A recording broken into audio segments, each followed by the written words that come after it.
back in the woods today and we're out here to replenish some of the supplies in our fire kit. We're running a little low.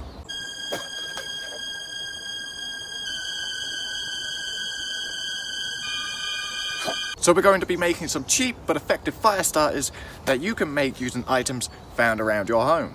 So let's get started.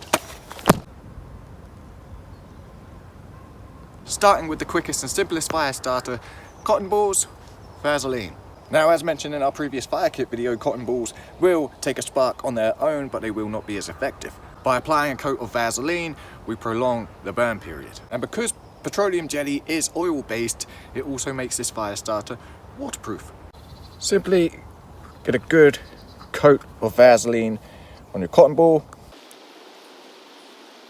and that's it. Store it in a tin or a bag so you don't mess up the rest of your gear. Job done.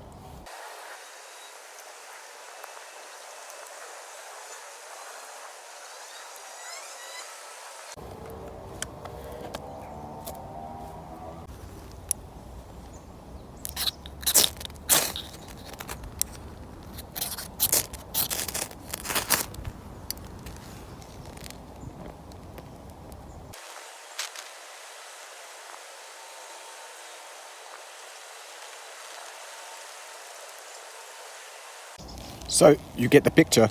We ignited the cotton ball in Vaseline first, cotton ball without the Vaseline second, and we're a good 5 minutes of burn time with a cotton ball with Vaseline.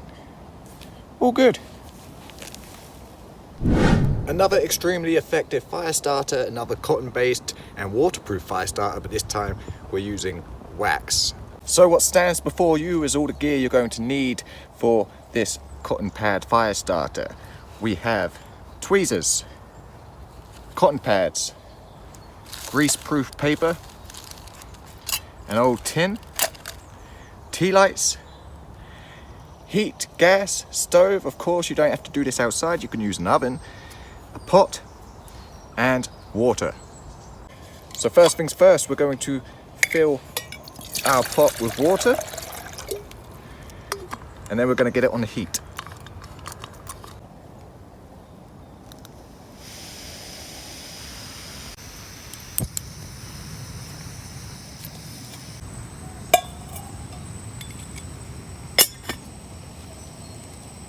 From there, we're going to want to break up our tea light candles and get them into our tin.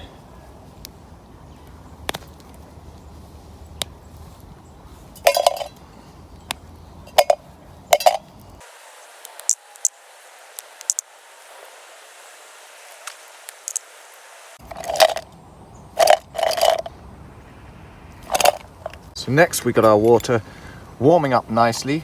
We're just going to place our tin inside our pot here to melt the wax safely. Of course, we could put it straight on a direct source of heat, but it wouldn't be particularly safe.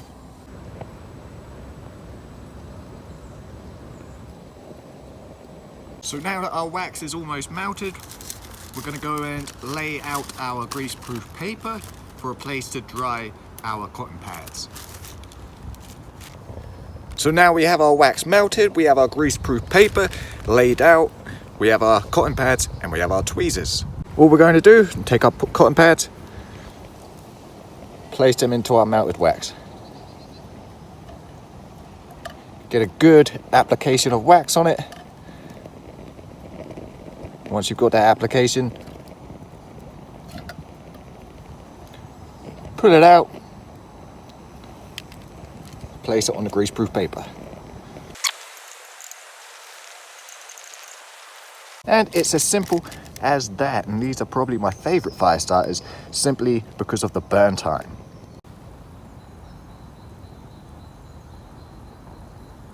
Now we can utilize wax as a fire starting method in many ways. Another method is using some jute twine. We're just going to cut off some small strips. We can simply take our twine, dip it in to our wax, remove.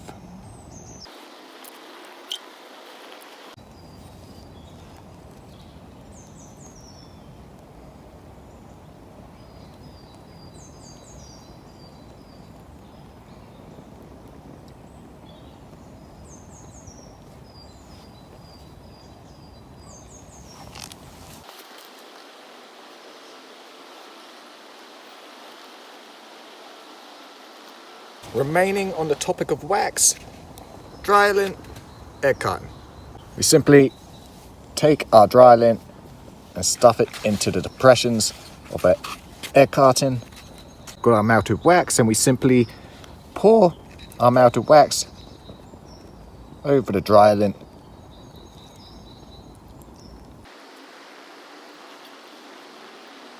Which will allow it to burn nicely. As always, let dry, and once dry, let burn.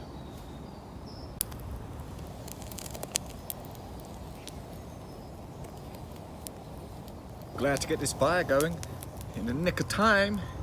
It's getting a little nippy. We all have those old t-shirts kicking about that we're never going to wear, so why not put them to good use? All we're going to need for this fire starter is 100% cotton cloth, a metal container with a lid, and a fire. So we've already got our fire going. What we're going to do is start by stripping down our t-shirt into manageable little pieces, little squares. Now we've got our t-shirt cut up, we can place the cloth into our metal container. Close the lid. Now, as you can see here, there is a hole in the lid. And that is important, as that will be releasing gases from the cloth as it cooks. So we will be seeing flames and smoke coming out of this hole, but it's nothing to worry about. All we need to do now is get it on the fire.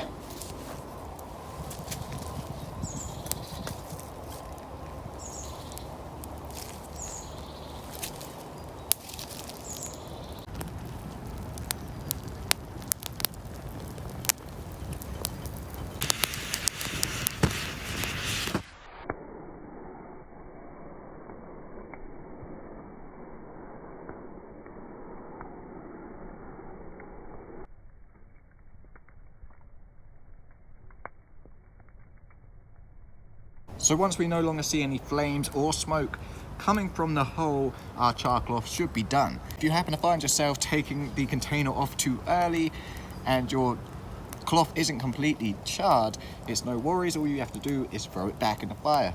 This isn't something that you can overdo. So as you can see, the tin is no longer producing any smoke or flames, so I'd say that's good to take off. Just going to remove it from the fire and let cool.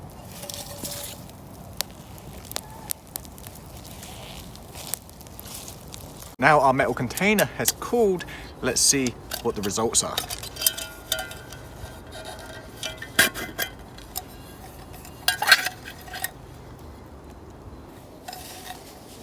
And that's exactly what you want. Easy as that.